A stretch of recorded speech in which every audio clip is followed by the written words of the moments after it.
Il n'y a pas très longtemps, j'étais dans l'Est du Cameroun avec quelques pasteurs, quelques jeunes apprenants pasteurs pour aller partager la bonne nouvelle du Christ. Une fois sur place, le pasteur qui nous recevait nous a dit qu'il y a des personnes qui vont venir chaque jour avec lesquelles il prie.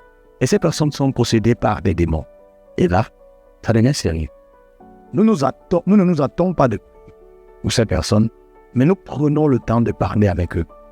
Pour avoir longuement discuté avec eux, nous commençons donc à prier.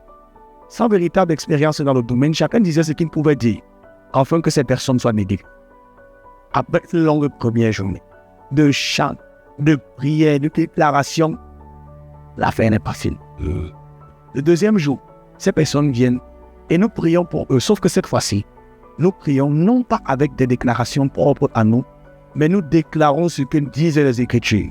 Nous citons des passages tels que « Ce corps est le temple du Saint-Esprit et seul Jésus a le droit sur elle » ou d'autres comme « Le Christ a brisé l'acte dont les ordonnances vous condamnaient en les clouant sur la croix » ou encore notre Paraclète.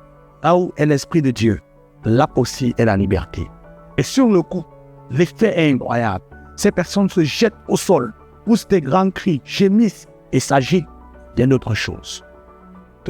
Sur une personne, après le dernier jour,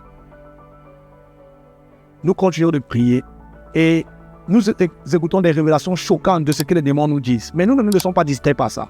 Nous nous concentrons et nous continuons de prier en citant uniquement les extraits des Écritures jusqu'à ce qu'il y ait un grand soupir.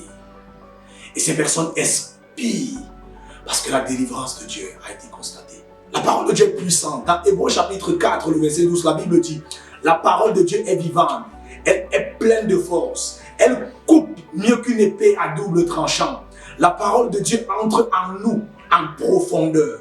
Elle va jusqu'au fond de notre cœur, jusqu'aux articulations, jusqu'à la moelle. Elle juge les intentions et les pensées du cœur. La parole de Dieu peut nous délivrer mieux que n'importe quel pasteur, mieux que n'importe quelle formule de prière. Et elle seule a la capacité de nous transformer les cœurs, même les plus aigris. Je vous invite à prendre la meilleure décision de votre vie, qui est celle de vous reposer entièrement sur la parole de Dieu. Vous serez transformés, vous serez délivrés et vous aurez la paix du cœur. Dites-nous comment est-ce que la parole de Dieu vous a aidé. Partagez votre témoignage avec nous.